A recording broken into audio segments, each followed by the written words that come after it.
Welcome everybody to the latest episode of Breaking the Silence of Conversations, a new podcast that I've set up to bring a spotlight to people who basically should be mainstream media articles and mainstream news. But two reprobates here tonight, so myself, Scotland, and a fellow reprobate who spoke out from the beginning. Some people don't need an introduction.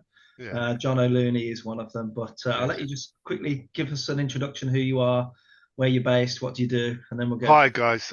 So first of all, I can't help but smile, and I'm looking at David and smiling. I did say, when you get to speak to a kindred spirit, it just fills you with happiness. So we're both very pleased to be talking to each other. So my name's John. I'm a funeral director based in Milton Keynes. My funeral home is Milton Keynes Family Funeral Services. Now, if you do a search for MKFFS, Milton Keynes Family Funeral Service, you'll find me. You can verify who I am simply by ringing the number that you see on the internet. Now, for me, COVID was a thing that I first stumbled upon in 2019. I had a family come to me at the end of November, and they'd lost a loved one in the neighbouring borough of Northampton. Now, they were particularly upset, and the reason being not just because of the bereavement, but the bereavement team wouldn't allow them any time to visit that loved one in the Chapel of Rest at Northampton General Hospital. And for those unaware, the Chapel of Rest, if you ever drive around the hospital grounds and you wonder where it is, there'll be a big tall chimney somewhere. It's an incinerator, and that's generally within a stone's throw of the mortuary. What's the reason for that incinerator? Biological waste, soiled dressings, severed limbs, you name it. So, for example, to illustrate put more perfectly, if you have a severe RTA, road traffic accident trauma, and you lose a leg, I think it's common knowledge that we don't have a funeral for a leg.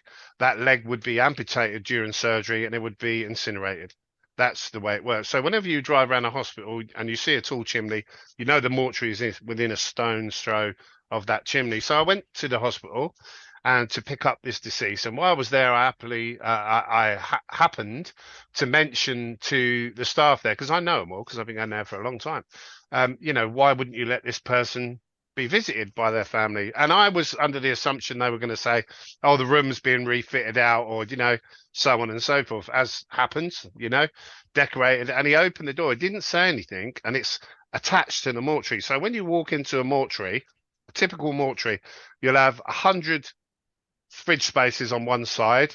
They're individual doors, and there'll be 4 spaces sometimes on set trays.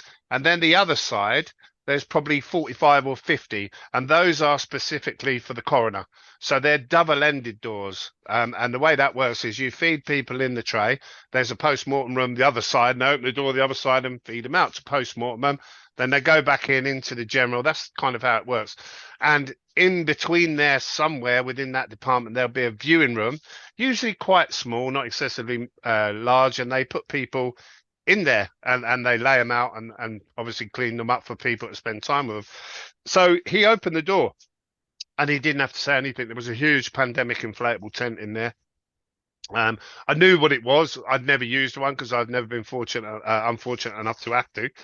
And what they generally use for these inflatable pandemic tents is crash scenes on airplanes. So if they lose an airplane in a mountainous region and have to go up and recover the body, and it takes a couple of hours, a couple of days maybe to get there, they can inflate mortuaries and literally with body capacity there. And that's what was in this viewing room at the end of November in 2019 in Northampton General Hospital.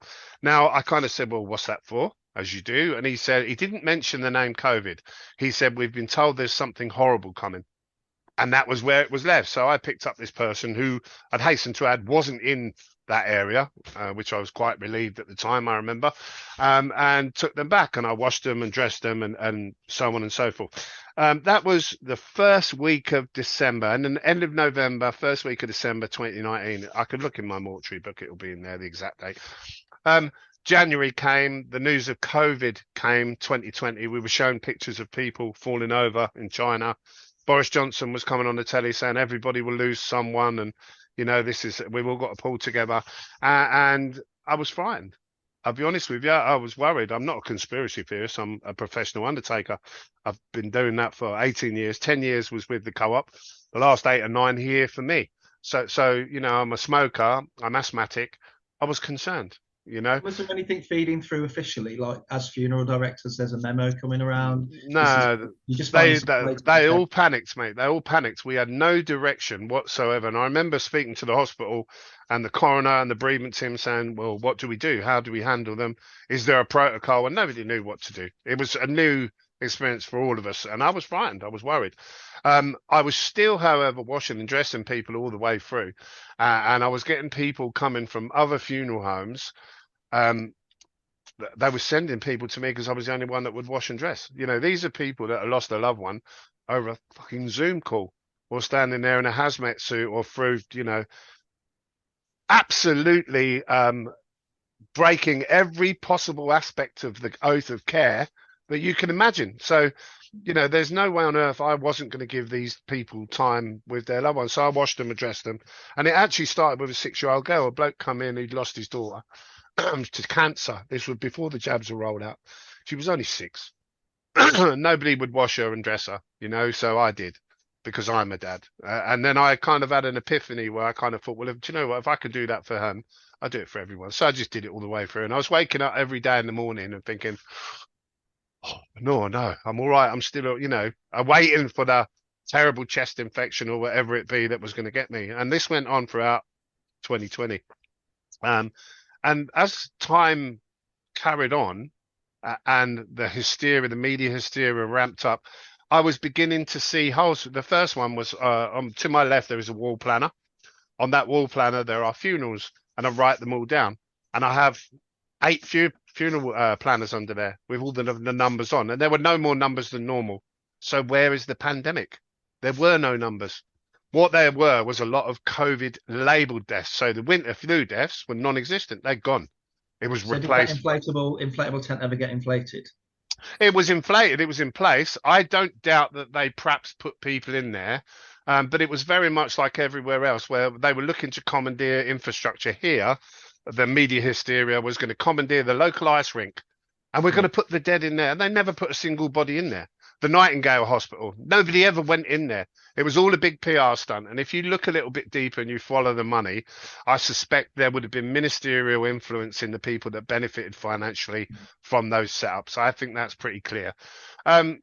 So 2020 came and went. And eventually I had a phone call from a guy in about January, February, March, about March, April time. His name was John. He said his name was John. And he said he was calling me from a government sponsored company, and it was called either Pandemic Resilience or Emergency Resilience or something like that. I've still got his mobile number on my phone. And he said, my job is to call all of the local funeral directors in the area on my list, however big that list was. And he came across that he was, it was substantial. And he said, my job is to call them all. Every Monday, I'm going to call you. He said, I need to know how many you brought in, where from, and how many are COVID. And of course, I'm happy to give him that information. Why would you not? I still believed it at that time.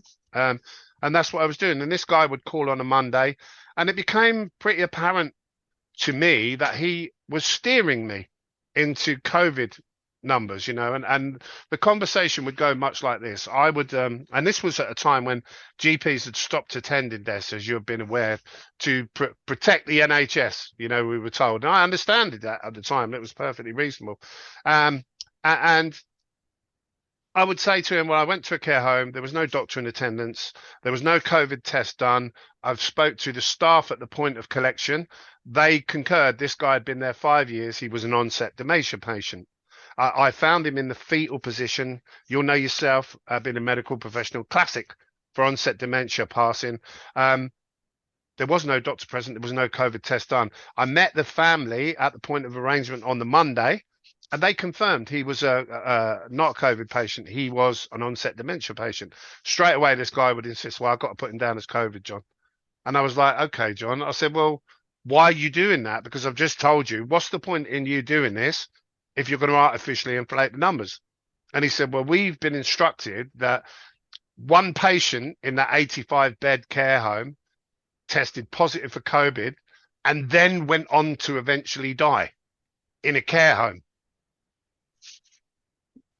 hello, it's kind of, so we've been instructed that everyone from that chronological date forward who dies is to be put down at COVID in that facility, whether they're COVID or not, whether there's a test done or not, they're all COVID. So that went on throughout 2020. And it was almost a running joke with me and this, John, because you'd be surprised, yourself, David, on the few times that we spoke, you get to know each other.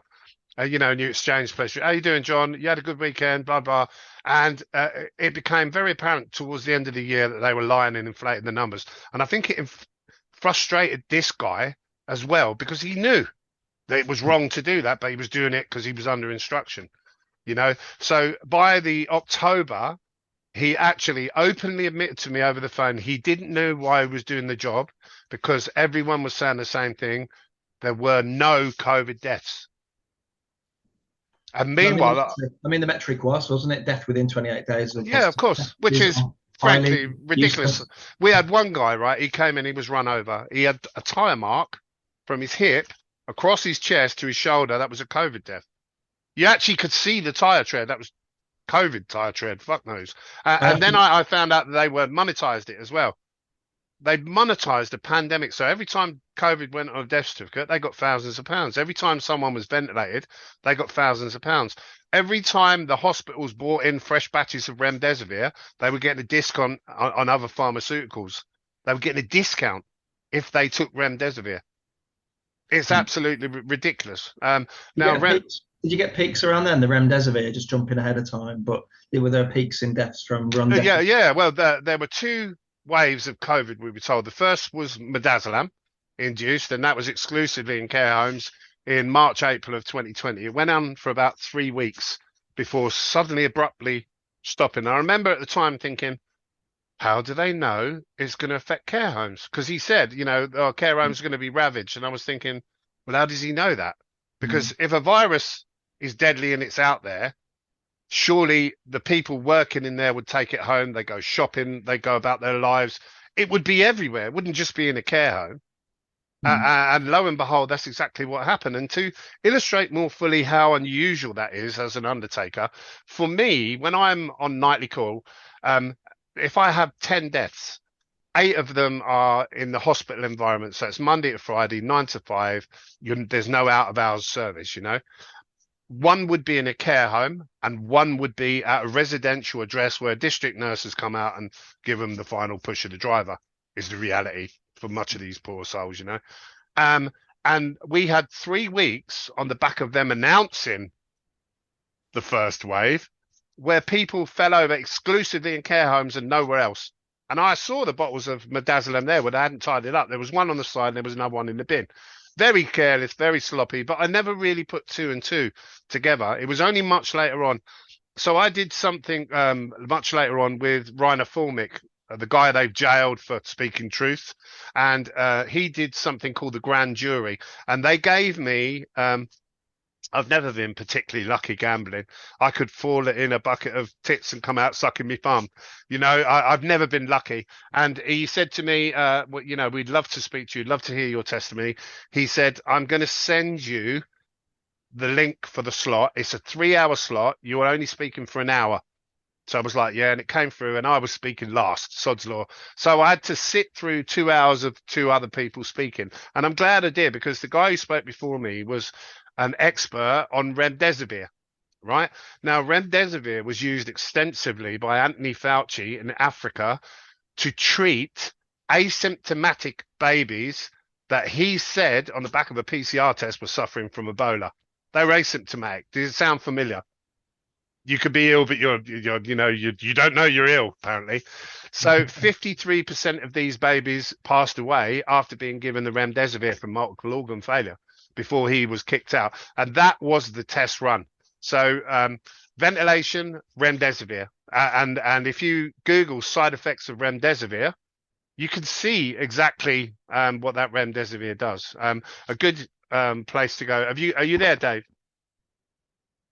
Oh, I've lost him. Can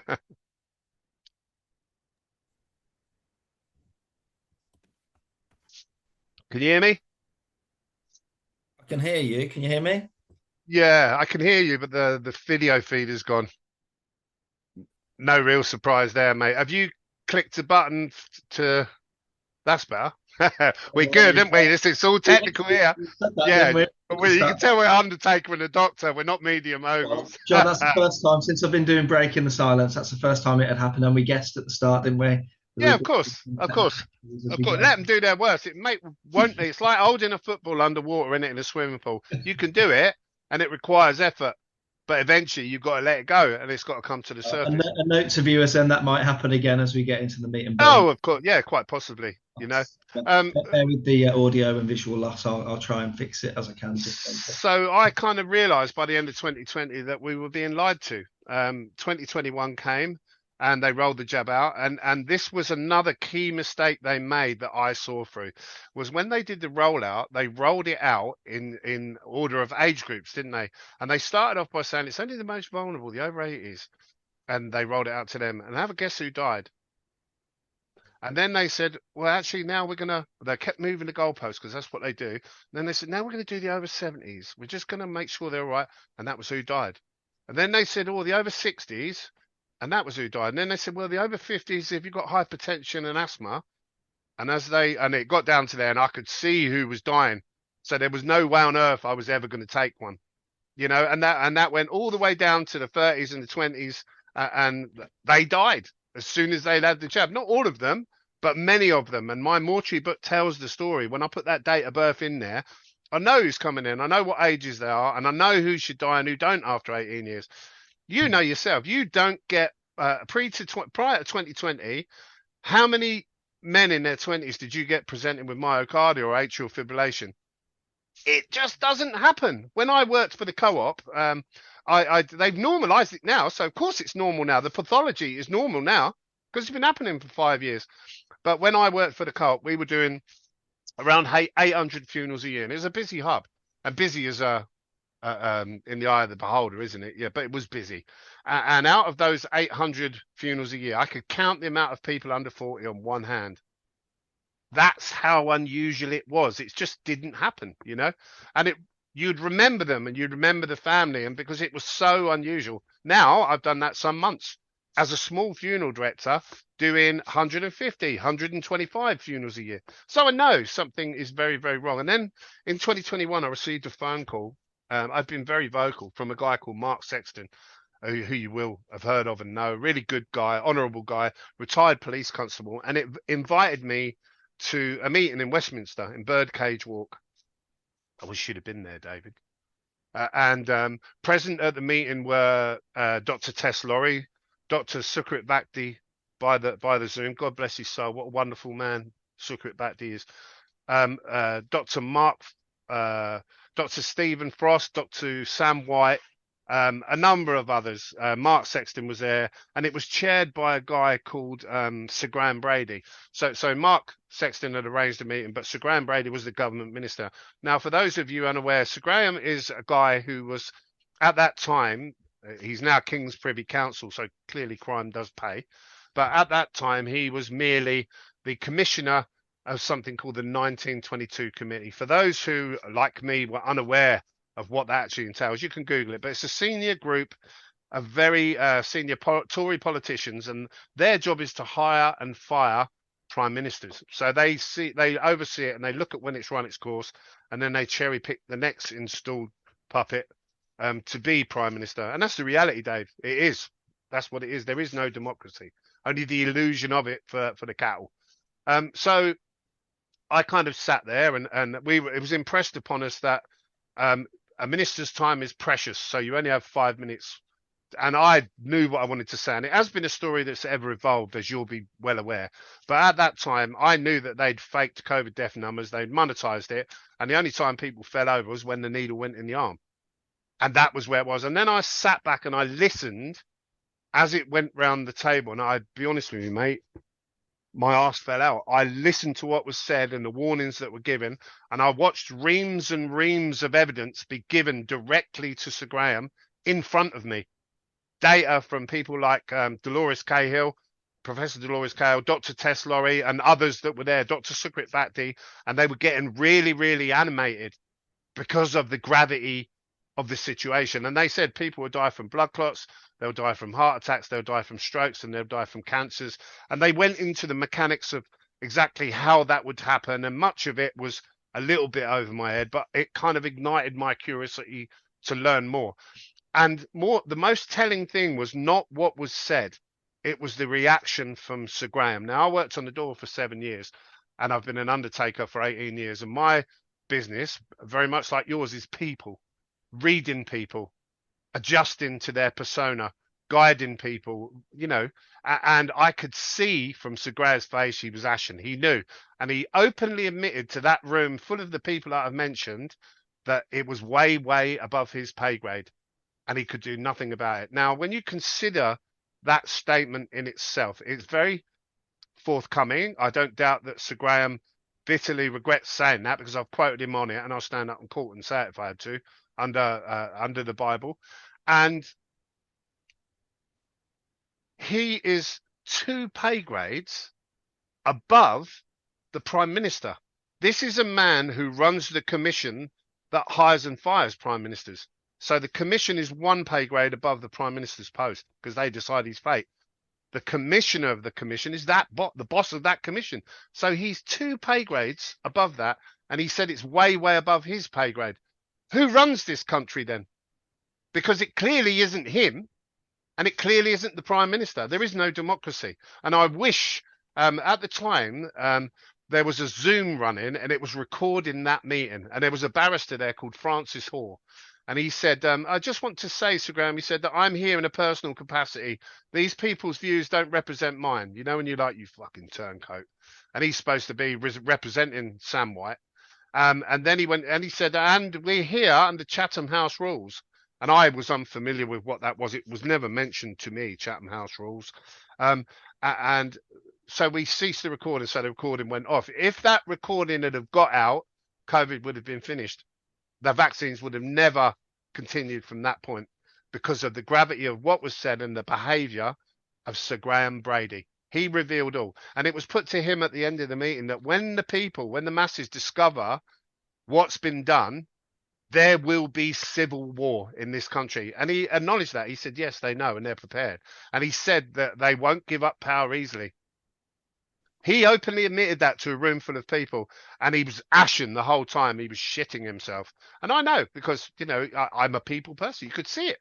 And I was watching his face as each one was talking. Usually when you sit around a boardroom table, you watch whoever's talking to you, you'll watch because it's polite, and the facial expressions kind of enhance what is being said to get the context of it, etc. I just listened and I watched Sir Graham. He knew. They knew. It's an agenda. It's an agenda 2030 is what it is.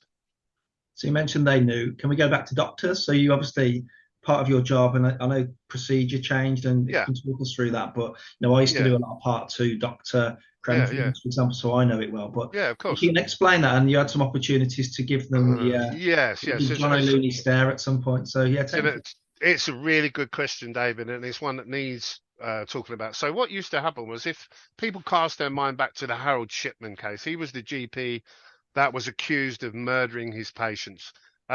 Looking at the justice system now, for me, there are question marks over that conviction. But as part of what they brought in after that event, after he was found dead and the subsequent inquiry, they introduced what was called cremation paperwork. So that would be a doctor would come in and he would confirm the medical history and the state of the patient and what the first doctor had said, and he would fill in a form and he would sign it. And it was called cremation paperwork. There was part 1, usually done by the GP, and part 2 by the attending doctor or whoever. It was 2-parter. Now, when COVID first began, to protect the NHS, we were told, while we're all standing clapping on doorsteps, they pulled part 1.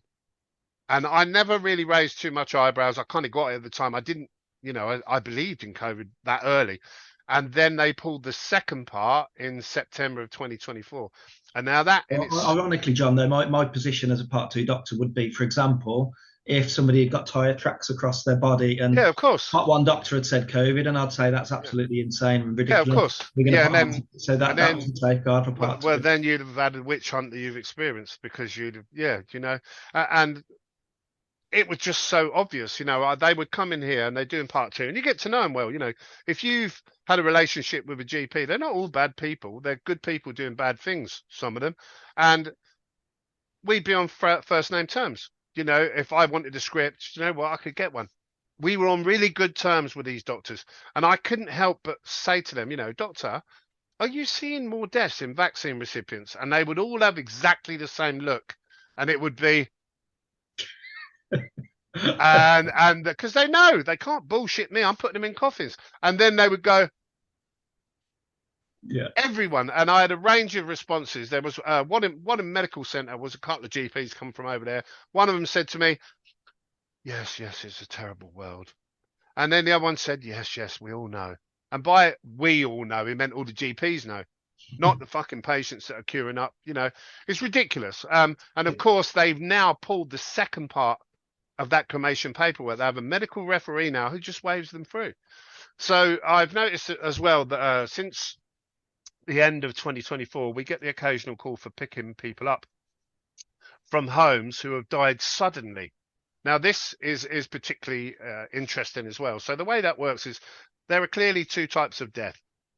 When you're dead, you're dead. But there's a sudden death that's unexpected, and there's an expected death. The sudden death being heart attack, stroke, whatever, you fall over, you get run over by a bus. And an expected death would be a terminal illness, cancer, MND, in the case of my poor dad, God bless him, or whatever that be. Clearly, there's no need to do a post-mortem on someone who's been terminally ill for some time. I don't think there's any doubt as to what's killed them. However, where someone is a sudden death, they need to be looked at by the coroner. And I picked up one girl in particular who was 37, and she was laying face down in her front room.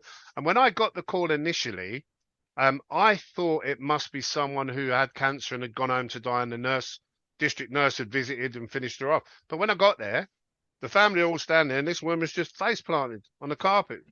So I was like, okay. I said, well, what did she have wrong with her? And they said, nothing. Okay. Have the police been? Yes. Have they said the coroner's coming? No. And I knew this family because I'd done a funeral for them before. So I said, look, don't worry. I'll pick her up and I'll take her back to base and I'll chase the coroner on Monday. So I'd chase the coroner on Monday and make a fuss and say, you've got a 37-year-old here, no comorbidities. What are you doing? Oh. And then they would panic and pick them up. So they took this girl away. And I had a good idea. I knew why she died, because she'd be full of clots, because I'm seeing this pathology constantly. It's about a third of people now. And when she came back, she never had any clots in her anywhere whatsoever, but she'd had a full post-mortem. So with a post-mortem, they cut down the middle cut the sternum out, open the cavity up. They take each organ out individually, take blocks and slides and weigh it and try and ascertain the cause of death. Then they put all of those organs, the viscera is a generalized term, into a bag, and that bag goes back into the empty cavity, usually with the brain in it as well, because you can't put a brain back in the head, it would constantly leak. So it's all in the cavity. So we open this girl up, and we pull the bag out, and you're looking at an empty chest cavity, and it's exactly how you would imagine it to be, David, if you haven't seen one. Just above the hips is the lowest point of that chest cavity, because the guts are all been removed and they're in the bag, the viscera bag. And there's two pools of blood 15 millimeters deep in the very bottom of the cavity. So my guy takes the suction to clear that blood, and lo and behold, there's a huge section of perfectly cast arterial white fibrous clot, and it had been cut. So what's happened is they're removing it and taking it out of people, and they've accidentally dropped a bit back in the cavity, and they've not seen it because it's been obscured by the pool of blood. So that was what killed this. So they're actively hiding it. What's the other suspicion I've got that would support that thesis? Numbers, the clues in the numbers. So I've kept a spreadsheet for about 12 months. And I did that because I tried to go to the coroner. They wouldn't entertain me. I had a young man in, the first guy I found full of clots was early in 2021, about May, June time. And it was a guy of 30 that came in. He died suddenly. He was like a Spartan. Me and you were 30 once. You're in good nick then. And there weren't an ounce of fat on him. And when we opened him up, he had about, the way we embalm. Let me explain the way we embalm. So the way we embalm is we cut into the carotid artery. we put an L-shaped nozzle down and we tie it off to that artery. And then we pump formaldehyde round. A trocar, which is a spike, goes into the heart to pull the blood out. So eventually that circulatory system around your body is full of embalming fluid. It's pink in color, so it puts color in people, and it preserves the body and it presents people nicer. So I recommend it. I've got a really high embalm rate and I embalm everyone. When we opened this guy up, we couldn't get the fluid in him. He was all his arteries were blocked. And when he's physically gone to move the obstruction that he could see, his femoral arteries come out in one piece. A perfect cast of this guy's femoral artery. I've never seen that in 18 years. Now, my guy, there are two types of embalmer people employ, funeral directors employ. One is a trade embalmer. And the way that works is you get funeral directors who don't want to pay for an embalmer. So they will employ a trade embalmer. And they'll wait till they've got 3 or 4 deceased that need doing. They'll say, all right, Jim, I've got 4 for you to do. When can you come? And he'll say, Tuesday. Now, inevitably, there's a delay before he comes. That's not good. And inevitably, he doesn't perhaps do as good a job as a dedicated full-time embalmer who takes a bit more pride in his work. He wants to get in. He wants to get done. He wants to get away to the next funeral home. That's the way it works. And to be honest with you, I think as time's gone on, and I've kept this spreadsheet of all these people we've embalmed and who we've found clots in, it's hovering between 28 and 35%. It fluctuates a little bit and it comes down. But these are all what's called straight cases only. So these are only people who haven't been post-mortemed. These are people that they haven't opened up and had a rummage round. The percentage of people that are post-mortemed and I find clots in, statistically impossible. Yeah. And I've found other evidence, like I say, this young girl, of them removing it and they dropped a bit back in. It's a new pathology. We'd never seen it. So anyway, I emailed the coroner. I said, listen, this is what we found. What is it? I know you did the post-mortem. I know you've seen it. We've never seen it. What is it? Do you need samples? You know, trying to help them. And didn't get a reply to the email. Surprise, surprise. Because that would leave a paper trail, wouldn't it? An acknowledgement. So they then rang me up. The phone rang, and here, this phone, 4 days later. Hi, this is so-and-so from the coroner's office. It's about your email. And I said, oh, okay. And I went on to explain. She said, yeah, I've spoke to the pathologist. He said, don't worry about it. It's perfectly normal, and it grows post-mortem. And I was like, so you're telling me rubber grows throughout someone's arteries when they die? Now, what she didn't know was I actually worked for the coroner for 7 years on body recovery. So I would go out, and the way that works is I worked for the co-op for 10 years, right? And I went out one day, and he called us all into a meeting into the room for a meeting, sorry. And he gave me keys for a new van, and he gave me a mobile phone. He said, I've got great news. We've got a new contract. I said, what's that then? And he said, the coroner's contract. And one of the old boys behind me went, oh, God. You know, he obviously knew. I didn't know. I was only in the industry 3-4 years at that time. And one call went to like 15 a week. It was coroners, any sudden deaths. And you don't realize how many people die. And this was pre-COVID.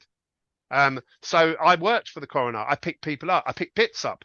When I do an RTA, I would go there and I would be picking brain up with 2 coffin plates because we weren't given any equipment. We were given a van and mobile phone. All they're bothered about is the money. No training.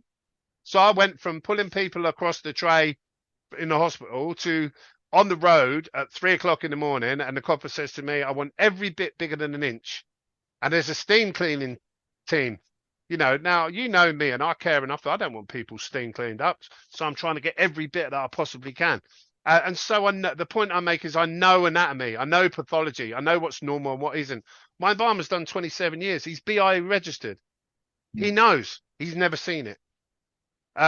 So I know they're lying. Why are they lying? Why are they removing it from every post-mortem case? If it's normal pathology, like this girl said to me, why are they removing it from every post-mortem case? There's no need to remove normal pathology, is there? What are they doing with this pathology then if it's normal and they're removing it? It's just, they're full of holes. And that's the trouble, I think. If you're going to lie, you've got to be cleverer than they are. They're not clever enough. And I work on the cold face and I put people in coffins and I see this pathology. I could gladly show you it. I've got a fair amount of samples here because I've retained them as I've been keeping the spreadsheet and I'm hoping that I can get one person in office to show even a remote interest in people. And this is it. Kind of, Back yeah, a bit, yeah, 'cause it's too clear. yeah. And what it is, it So sits if these suddenly appear, and you've been doing this for years, and one yeah, day it's only appeared since about March, April, May of 2021 onwards, and it's become consistently more regular to the point now where I'm seeing the median in straight cases that they haven't violated with post-mortem 35%, but not a single one in a post-mortem case. So it's self-explanatory. I know they're doing it. They know I know they're doing it. There's like a stone wall of silence, you know. And what's the crack with like relatives? I mean, obviously you don't get to see the full medical notes now. The doctors are well, told you. I'm You get the getting gist for who's vaccinated. yeah, I'm getting more and more. Yeah, I asked them at a point of, yeah, and if you remember, the government were very pushy, coercion, blackmail, bullying. You can't work, you can't travel, you're dangerous, you're selfish. So when you say to someone back in 2022, 2023, were they vaccinated? They'd say, oh yeah, they were fully protected. You know, they just never put two and two together. They are now. They're realizing now. The numbers are such, and the internet is such where people are finding out the truth. And Do of you, do you course, get we're all angry relatives? Do you get angry relatives? oh, of course, yeah. Where can I go? Who can I complain to? And it's very strange because you can see the whole shift in the dynamics of the NHS and the protocols of the NHS. Where to illustrate that more perfectly, pre 2020, if I had someone come into me before COVID, and there were 10 people who'd lost someone in the hospital environment, 7 in every 10, they'd all be upset. Let's be honest. That's why they're sitting there as grieving relatives arranging a funeral. They'd all be upset. But 7 out of 10, I would say, would be happy with the care they've received. I'm lucky if it's 1 in 10 now. They're all coming in frothing. They see the neglect. They see the foreign agency nurses who just do what they're told to do. There's no nursing there, you know, and that's not to say these girls are not doing their job. They are, but there's a cultural disassociation. So as a medical professional, and I've lay in a COVID ward and watched them doing it, so I know if you've got a respiratory patient in and the only medication you are giving them is remdesivir, and the common side effect of remdesivir is wheeziness, tight chest, difficulty breathing, kidney function, you name it, and they're going on to die. How many times do you do that before you say, hold on a minute, every time I put this medicine inside this respiratory patient, they die. Should we perhaps look at what we're doing? No, they were too busy monetizing it. So they're all chasing the money and they're just doing what they're told. And that's the way they operate. And I think the people that have spoken out, well, look at what's happened to you. You show me another GP who wants their career trashed the way they've trashed yours. Yeah, well, it's a common message, Yeah, John. I yeah, of get it course it is. day I in, day I out, and it's speak to them always, here. it used to be money. It used to be, oh, I used to ask these people. In fact, I asked a Yeah, coroner once who told me that, oh, this is blatantly a COVID death, yeah, COVID vaccine death. yeah, of course it is. As this woman deteriorated a matter of hours after a Yeah, of second course. jab. Of course. And then in the actual inquest, he said natural causes, having said to me in person, Yeah. A, it was definitely a COVID vaccine death. Yes. And B, we don't test for spike protein in this. I've had the same conversations. I've had the same conversations with them. But if you stood them in the dock, they'd deny it all because they're all part of the mafia, and you can't practice well unless you're part of the mafia. Do you know? So they know Well, it is like you say, with the remdesivir thing, and rather than saying, yeah, this every time we give this drug, people go into renal failure and die. They're not. Yeah. They're reiterating that. Oh, we're having loads of COVID deaths. Well, do you know what? It was really interesting because I noticed this remdesivir side effects early on in 2020 when I was picking people up before I knew the full score. I was picking them up and they were saying, oh, this person's infectious. Now, if you go to the hospital and you pick someone up and they're TB or they've got HIV and they're in a body bag and they'll tell you, they're not allowed to tell you what they've got, but you get the whisper, because you have to protect yourself and you have a responsibility to the living. So they know, mate. They know. I was picking these people up and the body bag was half full of edema. Now, I've been doing this a long time. I've never, ever seen it before or since they were using remdesivir. And the reason for it, and I found this out again by discussing it with professionals at Rainer Formic's grand jury. And what was happening was they would give these respiratory patients remdesivir. Their kidneys would then fail and couldn't process fluid. So their body would literally fill up and they would drown. And there's your respiratory illness. And when I was picking these people up, Dave, there was a body bag half full of fluid. Now you can imagine the additional weight that that would add to someone. You've got a little old lady of 8 stone and you've got 6 stone of fluid you're trying to pull across without tearing the bag, and they're saying don't open it, and that's what it was. It was the remdesivir. And they were so puffed up and bloated they were barely recognizable, and they were weeping yellow tears from their nose and their ears, every orifice, you know, where they're like, I mean, I can tell you now, there's no one who cares about other people more than me. I put my ass on the line, except maybe people like you. I was being as gentle as I possibly could, pulling these people across the trays out of the bags to wash them and dress them so the family could have that time. And it would still leave an imprint in their arm. They were so full of edema because of the remdesivir killing the kidneys. That's how they did it. That's how they convinced people to clap on doorsteps. And remember, think about it logically, just critically for a moment. Here we are told that we have a very deadly global pandemic. And yet virally, we are seeing NHS performing increasingly elaborate TikTok dances. Is that something you would do during a deadly pandemic? I can tell you, right? I wasn't there, but in 1665, when the Black Plague was doing the rounds, I can guarantee you people weren't dancing in the street. Why were they dancing during a deadly pandemic? Why were they monetizing it? Ventilation. Why were they monetizing remdesivir? Why were the pharmaceutical companies bribing hospitals to take remdesivir to give to patients that consistently then died and were labeled as COVID that they were paid for? There's, you know, how many consistent coincidences do you get before you actually, we have to come to terms with a great biblical evil has happened. Denying it, poo-pooing it, defending it, it won't change the reality. That's who's dying now. It's vaccine recipients. They're all dying. So while we're on about more coincidences, are you seeing turbo cancer? Because that's another. Oh, turbo cancer, massively. So cancer, it's a really interesting story. So where to start? So the template for a big funeral provider is very different from my template. Okay, and let me explain.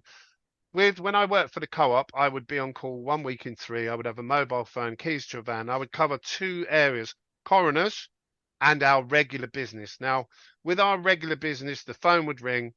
It would be a call center, co-op call center. They say, oh, we've got someone. They give you an address and you go to the address, recover that deceased, convey that deceased back to the funeral home, book them in and leave the details on the desk for another person, an arranger, to then ring that family on the Monday, book an appointment, start the ball rolling.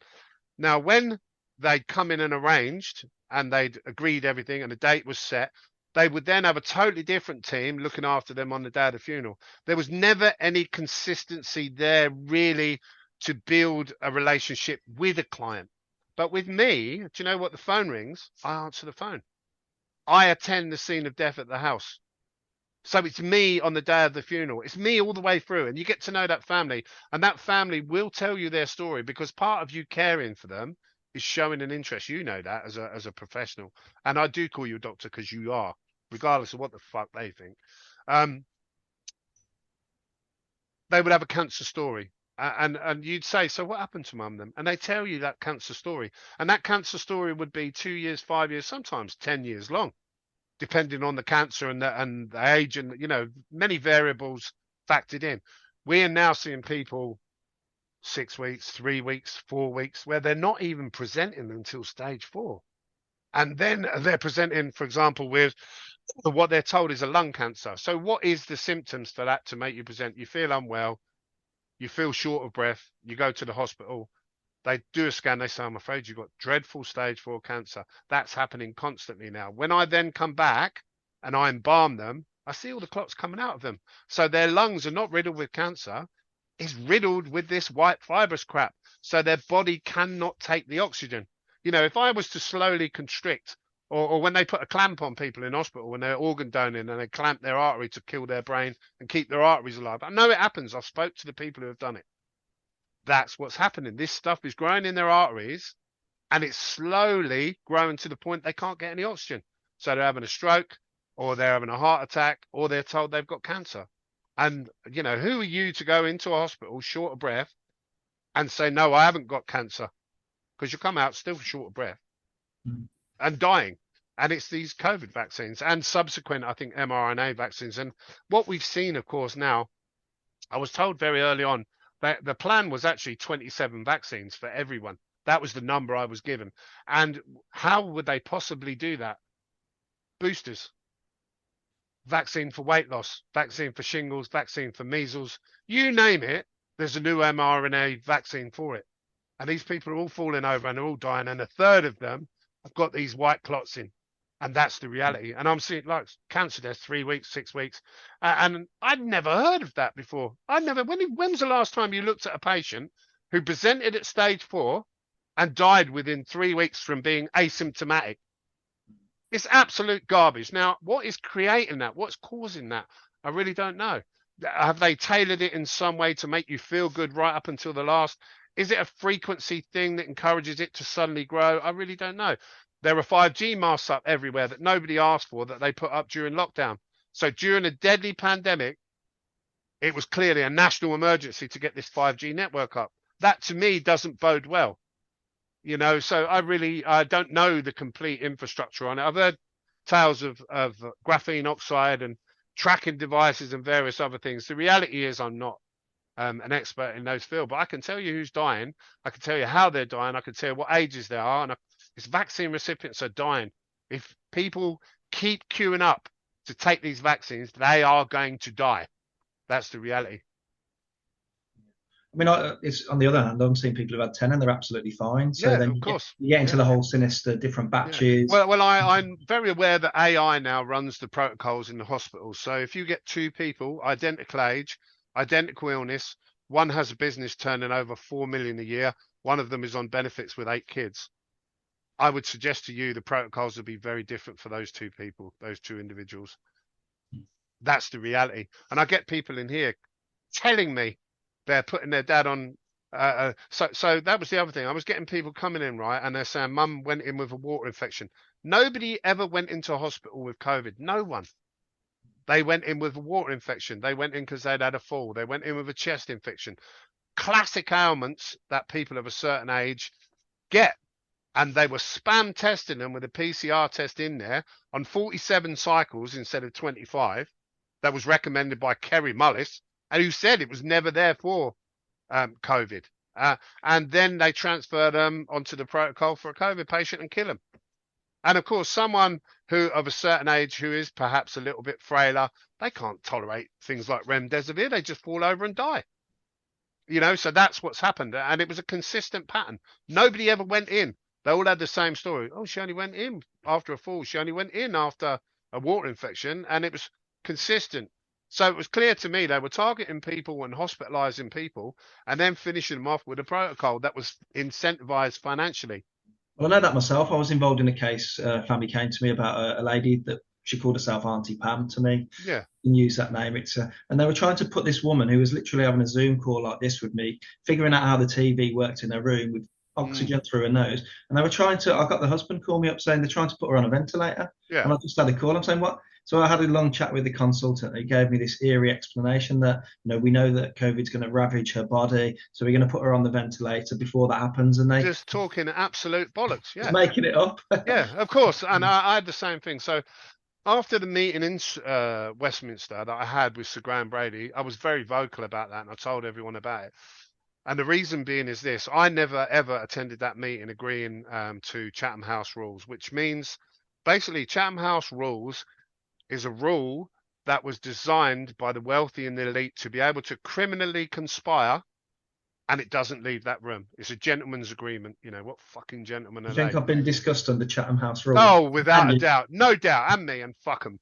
And so anyway, cut a long story short, I spoke about that because I felt that people had a right to know, because Chatham House rules for me at political level is great if you're forging foreign policy or you are looking to do trade deals, or there's a need for that. But when we're talking about people being poisoned and the lives of children and women and innocent people who've done nothing wrong, I'm going to tell everyone, fuck them. I don't care what the consequences are for me, in the same way as you do. You know, did you want to lose your license to practice general practice? Of course you never. Why did you do it? You did it for other people, David. The same as me. I've done it for other people, not for me. I know the consequences for me. I know they'll shut me down at some point or bump me off and make it look like heart attack or cancer. I don't care, you know. But I have a moral compass where I can't stay silent about. I wished I could. I wished I could. I wished I could be like them, and it never bothered me. But I can't, because it's disgusting, and I won't be any part of it. Can I ask you about, because we kind of fought the same battle in terms of you mentioned the ages going down and down Yeah, and down. yeah. They started to go for children and pregnant women. Yeah, of course. What's your experience of pediatric deaths, and what's your experience of miscarriages? So, really good question again, David. So pediatric deaths, if you do a Google search for Wesley, funeral director, baby deaths, there's a guy on there, he talks openly about it years ago, about going in and seeing all the baby deaths. Now, what used to happen with baby deaths is this. A bereavement team would give a family a list of accredited local funeral directors, people they'd looked at and they were happy with. That family would then go round and speak to the funeral director and pick one of their choice. Now, as a funeral director, I never charge anyone for the death of an under 18-year-old, because I won't profit from the death of the kid. I even buy their coffin out of my own pocket, and I don't mind doing it, because it's very rare that it happens as well. So all of a sudden, I'm hearing about all these baby deaths after the vaccine rollout. There's a guy called Luke McClendon, Dr. Luke McClendon. He probably isn't a doctor anymore. He was operating he was head of fertility in the Mater Clinic in Australia, right? Now, he again raised concerns about the numbers, and the numbers are as follows.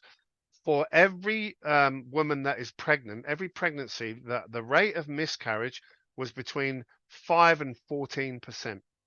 That's just the average. It's not something we talk about perhaps as much as we should to support these women and fathers as well, because it's, you know, the worst thing you say, don't marry, you can have another one. You know, it's no, they need support.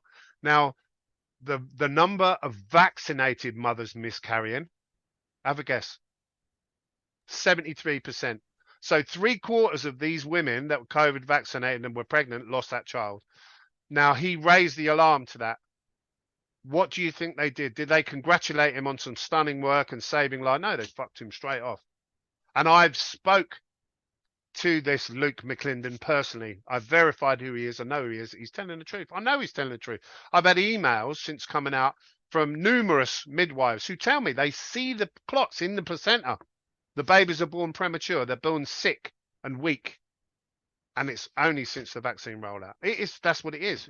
And the way it works is that, like I say, they used to send people to funeral directors, not anymore. And I was hearing about all these baby deaths, and I know they're happening, but I'm not actually getting no phone calls from parents, and I couldn't understand why. And then I spoke to someone and went down to the crematorium on a funeral, and they've got a notice board down there. And I'm going back a couple of years now.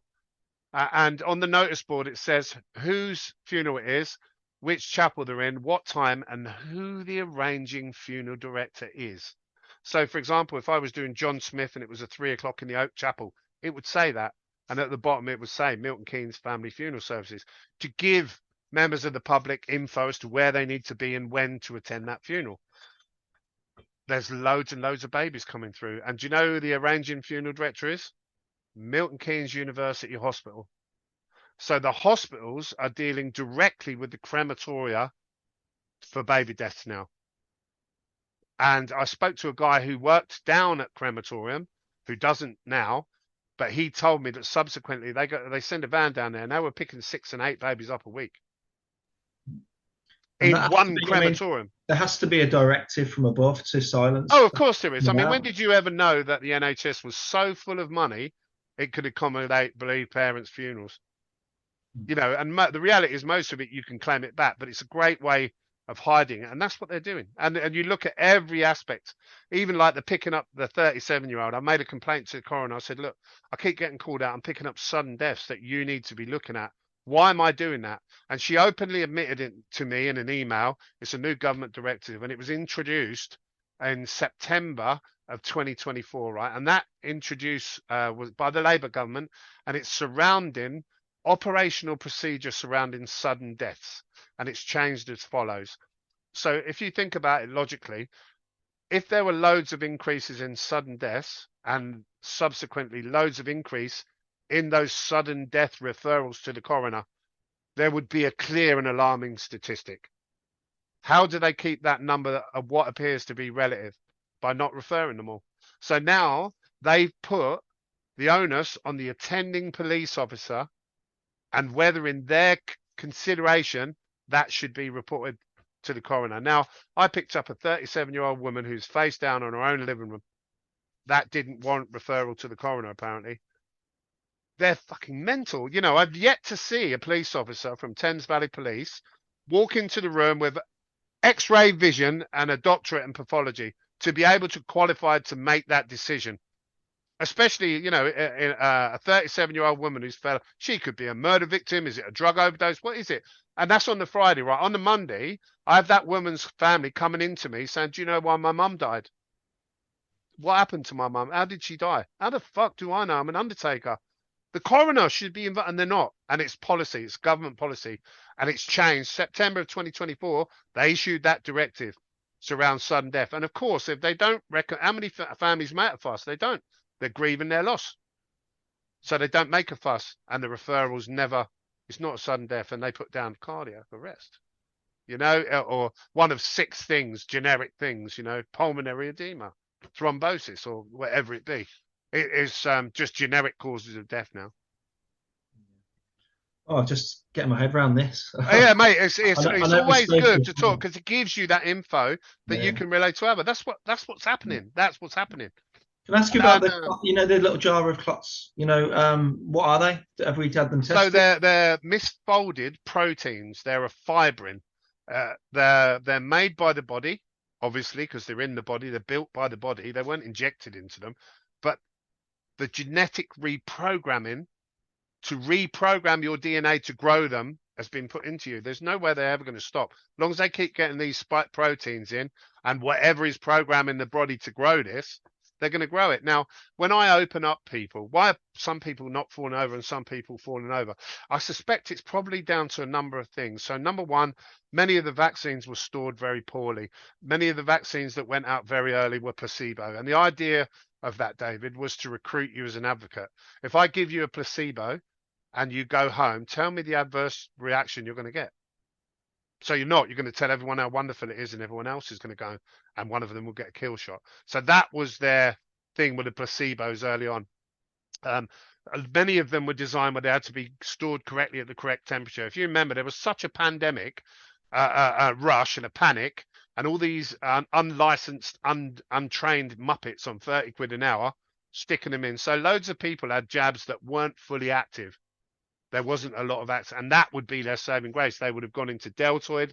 Some of them would have gone straight into a vein or an artery, you know, because you've got radials going down your arm, and they weren't trained people. So some people would have got a bigger dose of death than the others. If I lined 10 people up, right, and they were babies born on the same day, and they were brought up in the same environment with the same food and the same amount of exercise, they would all still grow at different rates, because that's the way biology works. So when I open people up to embalm them, some people have an artery like my little finger, and we call these cattle arteries because they're huge. And other people have one like a biro pen, much thinner. They're still adequate to do the job. They wouldn't be alive, would they? But there's a broad spectrum of circulatory system size, the physical diameter. Now, if you are one of these kids that grows it quickly, because we're all different genetically, and you have narrow arteries, what do you think will happen to you? You will fall over first and you will die. And that's the ones that we've seen. I suspect the ones that grow the clots quickly, for whatever reason that be that blood type or genetics that they're targeting, and they have narrow arteries. And I see them. I know they're fucking narrow because I open them up. I could tell you hundreds and hundreds of arteries. We had another one today full of clots. But there's nowhere to go, no one to tell it. And I kept a spreadsheet, right, for about 12 months. And the idea was, because no one will help me, no one will listen to me. So I'm trying to find a common denominator so that I can help solve this terrible problem. What is it? Is it age? Is it weight?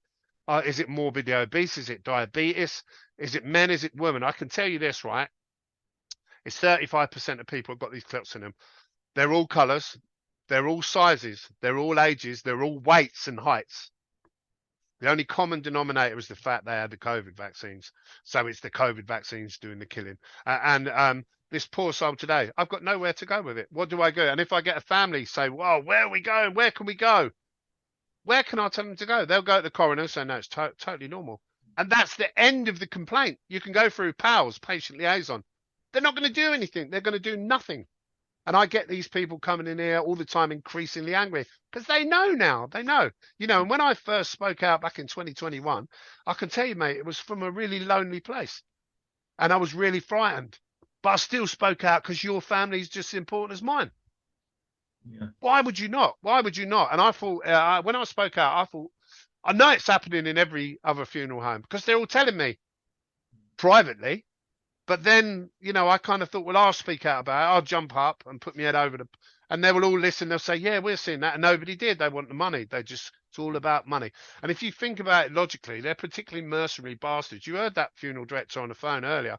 And I said, well, there's all the vaccine death. And he laughed down the phone. He thought it was funny. And then he agreed with you. Yeah, of course he fucking did. Because I'm not lying. That's what. Why do you think they haven't come for me now? If I'm lying, surely I'm a danger to the public. It's all bullshit. It's all they know. They don't want me telling my story in court, and I will. I'll spill my guts and I'll tell them everything that I've told you. That's always been my concern. We talked about the worst kept secret in the medical profession. Where are the midwives? Where are the oncologists? Where are the? They've got mortgage payments. We're all slave to the moneylender, aren't we? So they've got mortgage payment. I've got a phone here with over 100 nurses' details on it. They've reached out to me because I've gone public. Some of them have cried down the phone. Most of them are not in nursing anymore because they can't fucking do it to people. Mm. So if that means that all the ones with a conscience have left the NHS, who do you think is in there? So is this the worst kept secret in funeral directorship? Oh, of course, they all know. It's a biblical crime. This is a biblical level crime that would dwarf into, and I hate to say it, insignificance, things like thalidomide. And that wasn't insignificant. That was terrible. And what they did and the way they dealt with it was terrible. And it's an identical thing. They're going to wait 20, 30 years and they'll tell the truth when all the people responsible are dead or considered too ill to stand trial. And they'll roll them up in a chair and they'll say, look at the state of him. He can't face charges now. And off they go back to their country mansion. Have you, how are you, by the way? I mean, you've obviously I'm good, mate. I'm really good. I kind of, there's a grieving process that you go through with any loss. What I've lost is my life, really. And there's a level of, you have that acceptance, don't you? So I know what's coming. And this is as they are flooding the country with a battalion of young men of fighting age. Our own veterans are sleeping rough, but they're finding beds for these guys in military barracks. What can't people see? Something is very, very wrong. I think a lot of people do see it, but they wonder, what do we do about it? We haven't got any guns. We haven't got any weapons. There's no right to bear arms or Second Amendment where we could form militias, because I'm pretty sure they would be fucking formed now, I believe it's going to be consciousness and it's going to be the willing. And I would like to see like a 5 million march down the M1, bring it to a standstill and descend on Westminster. Make it undeniable so that their position is fucking untenable. And I think we could do that without a shot fired. That said, Sir Graham Brady said back in September of 2021, they ain't going to give up power easy. They ain't. There will be death. There will be our Tiananmen Square moment. But do you know what? That's already happening because there's no bullets flying. People can't see the blood. They are killing people around us. I could go into any chemist now and they're still jabbing them up. They're killing these people. But the trouble is I think everyone is terrified of dying. Except me, it seems. I'm not frightened. Because have you had any threats, any warnings, yeah, of course I have. Yeah, and regulatory action as well. Yeah, of course. So their regulatory action is ongoing constantly. They want to inspect this, they want to inspect that, they want a certificate for this, it's never ending. Where it never used to be. I know why it is. I don't care. I do my job properly so I can present anything they need. I'll have any inspection. When I have people in here and they say, you get the odd 1 in 10 say, well, where do you keep people? And I say, come in the mortuary, come and have a look. I make sure there's people put away, but I've got nothing to hide. And if you won't let someone in your mortuary as a funeral director, do you know what? You're doing something wrong. you're doing something you shouldn't, because you should be transparent, and I am. And that's been my greatest strength, I think, is that people know me. They know the way I work. They know that I'm a professional. You only have to look at my Google profile to see what people think of me. I'm straight as a die, which is why I've come out and warned everyone. In the same way as you would if you stood at the foot of a big hill and you're talking to someone with their back to the big hill and there's a runaway dust truck. Would you just say nothing and step out the way as they got run over? Or would you say, watch out for the dust truck? That's all I've done. That's all you've done. We haven't committed any crime.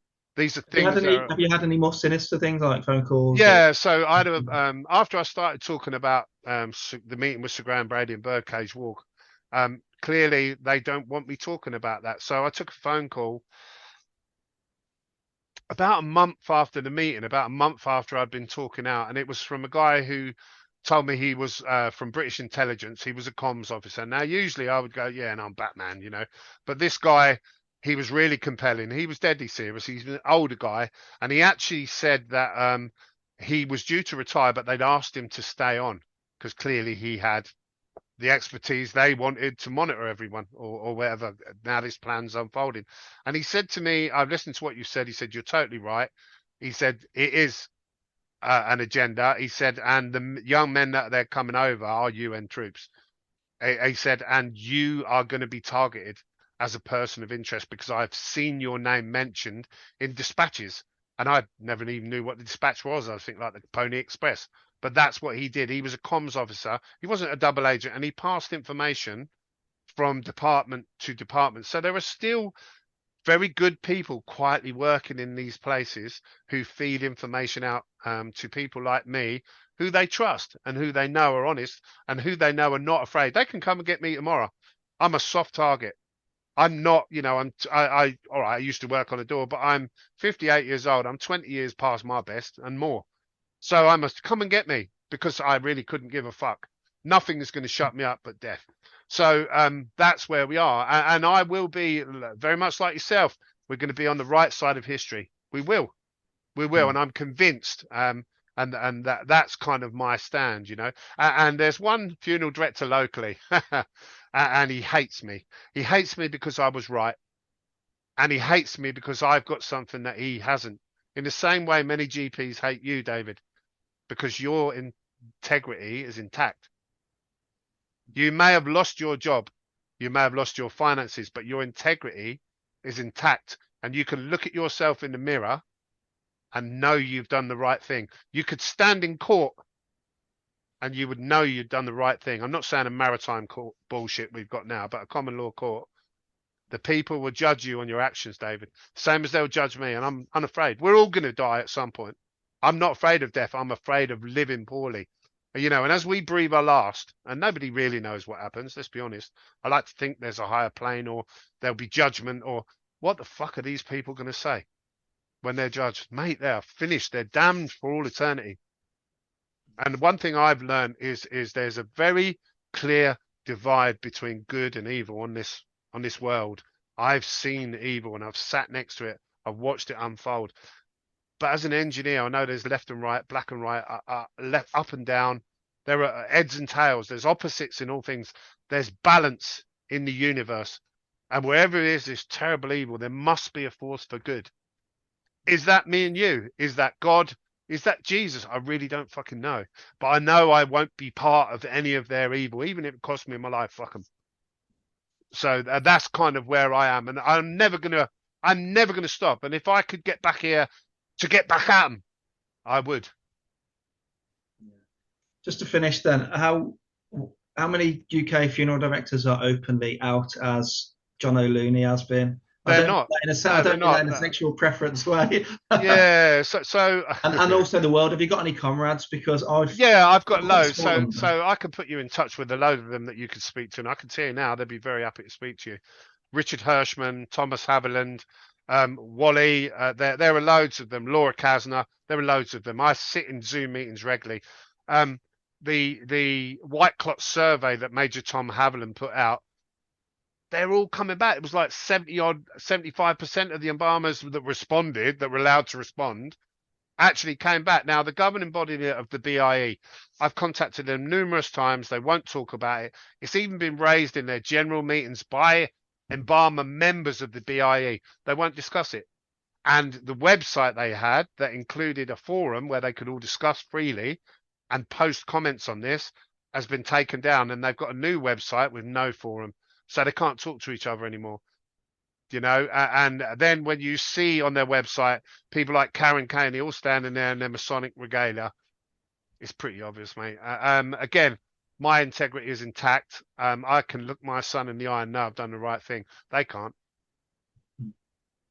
Just a multifaceted, sinister operation. Yeah, it's really, and I can tell you, for me, part of the decision is probably due to the job that I do. Everybody dies, rich, poor, horrible, nice, jealous, lazy, sloth, whatever it be, that everyone dies. I never put any money in the coffin. They can't take it with them. They're going to stand before their maker and they're going to have to justify their actions. What the fuck are they going to say?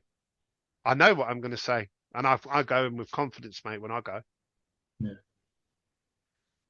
Oh, John, just this is going to be hopefully more people will wake up and more. Well, that's the plan, isn't it? And the idea is, I mean, I've been speaking for a long time, same as you, but if we reach one more mind who doesn't take their child in to be poisoned, it are the hours we've spent, for me, that'd be worth. If I could live my life and the sole sum of my life was saving one other life, one other soul, one child, I would die an happy man. Look at how many people we will have saved, and we continue to save. And I have questioned my own judgment. Have I simply prolonged their suffering by being honest with them?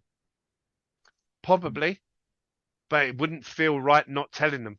So I'm never going to stop doing it. So that's the reality, and they'll have to come and bump me off if they want to shut me up. That's the reality. My hope is that I live to see these people held to account, and that I would even volunteer to carry out sentence. I hate them that much for the misery. I see it on the cold face. The trauma in people who have died the most miserable, necrotizing death due to poor circulation because they're all full of clots. And the trauma in a woman listening to her husband screaming for 3 weeks in a hospice, holding his hand, as his limbs go all black, and because he's all full of, when you see it firsthand. I'm very angry, and I want vengeance. And vengeance is mine, saith the Lord. We'll see, won't we? We'll see. There's only one sentence for what they've done. And we can't say it because it's going to take much longer. Mate, there's only, I would like to see them taken to Nuremberg and the evidence presented in a lawful court and sentenced accordingly based on the evidence, and that will be more than enough. And I'd be privileged to be part, and I hope I live to see it. If I don't, I'll be looking from the stars. That's the hope. Well, it is what it is, and either way, I know I'm going to be on the right side of history. So, and so are you. Yeah, we talked about it, didn't we? And the people who need to be worried now, who are going to be facing those trials, is that ever increasing middle groups. And at some point, where the people at the top who have orchestrated this, and there will be those people, will throw these doctors under the bus. They will. They'll throw these pharmacists under the bus. They will. It's not going to be them, is it? That's the reality. And I see the panic in GPs now that I speak to. That look. Yeah, that look of panic. Yeah, it is what it is, isn't it? It's nothing I can do to save them now. They could redeem themselves, but it would mean the cost of their precious pound notes, wouldn't it? So what do you want? But I think when you think about it logically, and you've got a man who's lost his parents and maybe his kids or his missus been sterilised or he's lost his missus, I don't think they're going to be very forgiving. Well, this is the group I talk about in the middle. It's that group of people. 100%. I see it in here. They're coming in here ranting and raving, and I've got nowhere to send them. I can't send them to any. I can't even talk to a fucking coroner myself about it. People are twigging now that they're losing. All their friends are dying of suddenly. Of course they're forever getting their funeral tie out. I remember taking a phone call, right, and it was a guy. I fucking spoke to so many people. Excuse my language. And one particular guy was an oil rig worker, and he rang me in 2021. And he said to me, I've listened to what you said. And he said, I'm just about to lose my job on the oil rigs. And he said, and I believe you. And he said, and I just wanted to reach out and tell you. So I was like, okay, mate. He said, because I'm not getting vaccinated, I'm refusing it. So he lost his job. Then I took a phone call a couple of months later from a girl who worked in HR, recruitment though.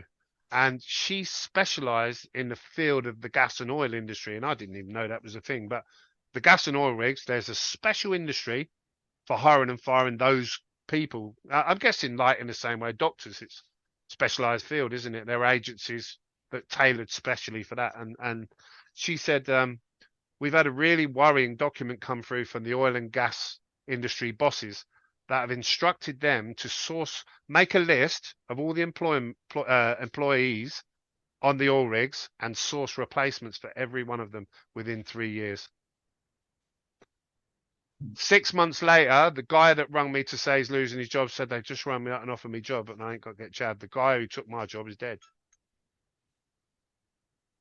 Mystery. It's another Yeah, case. it's everywhere. It's in every field. It's in life insurance claims. Even one guy I spoke to reached out to me. He does will writing. His turnover has doubled since the COVID vaccine rollout because so many people are fucking terminally ill. But you know, it is what it is. It is what it is. All these people know it's the worst kept secret. My conscience is clear, mate. I could look any of these punters in the eye and know I've been straight, as could you. And that's what we've got to wait for, unfortunately. Yeah, we will, but it will come. It will come. It's just not going to be for a while. I think it'll be a 20-year thing. I think they'll wait until all these corrupt old quisling bastards are I'm going to have to get the bleep machine out on this. yeah, get them out. Yeah, they'll know, but it'll make people smile because they know that's what I'm all about. I say it as it is. Yeah. I've tried to be on best behaviour, though. I do apologise. No, you've done really Doctor. well. Sean, on that note, honestly, you're a hero to me. You are to me, mate. You are to me because I know what a good number general, mate. I have no choice, mate, because your children are every bit as important as mine. And I'll close with one last thing. So when my son, did I tell you about the immunisation nurse? Right. So when my son's 15 now, he's a monster. They're never going to vaccinate him. I'll tell you. He was starting secondary school, right? So I know they have an immunisation nurse and an immunisation policy. So I contacted the school preemptively in an email because I wanted a paper trail and said, hi, my son's due to start in September. I know you have a nurse there and I know you have an immunisation schedule. I'm seeing a worrying number of vaccine recipients die. I run my own funeral home. This is notice you don't touch my son. I'm withdrawing my consent for any medical procedure. So didn't get a reply to the email, surprise, surprise. But I took a phone call about 4 days later from a girl called Sarah. This school is Hazley School in Milton Keynes, and the immunisation nurse is Sarah, or was back then. I don't know if she is or not. So I explained to her, I took the time to kind of tell her, and I thought that she would roll her eyes and think I was a, anti-vax nutter or whatever, because they all do, try and discredit you. She openly admitted, she said, yes, I know the risks, yes. And I was like, okay. And it put me on the back foot a bit because I hadn't expected her to be so forthcoming, but I'm guessing that she thought I was in the club and we were the ones that knew. And it was all right to be open with me. So I kind of said, okay, Sarah. I said, have you got children? And she said, yes, I've got 2. And I think she said at the time they were 6 and 8. So they'd be probably 12 and 16 now or whatever. And I said, and would you vaccinate them? She went, oh, no. So I was like, okay. I said, so you know the risks. You wouldn't vaccinate your own children, but you fucking do mine. Oh, well, I have to. It's my job. These people are clinically fucking insane. Yeah. And they're in charge of our healthcare. Yeah. And then it was kind of like, oh, we've exhausted this conversation, Mr. Eleni. I said, well, if you touch my child, I'll come down and I'll hold you personally responsible for any outcome. And touch wood to this date, they haven't touched my child. I don't doubt it will come because they're building all the vaccine factories across Europe. They're not making that investment not to use them. The vaccine mandate, the WHO vaccine treaty has already been ushered in. Nobody asked for it. And all of the politicians that are in the running to be installed next are talking about leaving the ECHR and repealing the Human Rights Act. So here we have a pandemic treaty run by the World Health Organization, and we have no human rights. What could possibly go wrong when they mandate another load of deadly poison? As well as juryless trials as well. Yeah, of course. Yeah, it's and full-term abortions. It's healthcare apparently, and assisted suicide. It's healthcare. Yeah. Hell, mate. The common theme is death and misery, isn't it? And poverty. Psychopaths. Yeah, psychopaths. And the only thing that's going to stop it is us. So the only thing that's going to do that, and it says in the Bible, the truth will set us free. And I'm not a religious nutter, but there's one section that resonates with me really deeply, and it's Ecclesiastes 1:18, and it says, "With knowledge comes sorrow, and with a greater wisdom comes a greater grief." Mate, does it hit the nail on the head? Hmm. Yeah. God bless you, brother. I love speaking to you. You're such a good guy. Thank you, John, and thank you for your time, because I know, as you said before, you're quite busy at the moment. Ah, brother, A it lot is of what it people is. going around. Caring is not a job; it's a vocation, brother. And I'm here as long as I'm needed to care for people. Whenever you've done something, send it over. I'll get it out. All right, John, you take care of yourself. Love you. And you, man, I love you a lot. You take care, Take care. brother.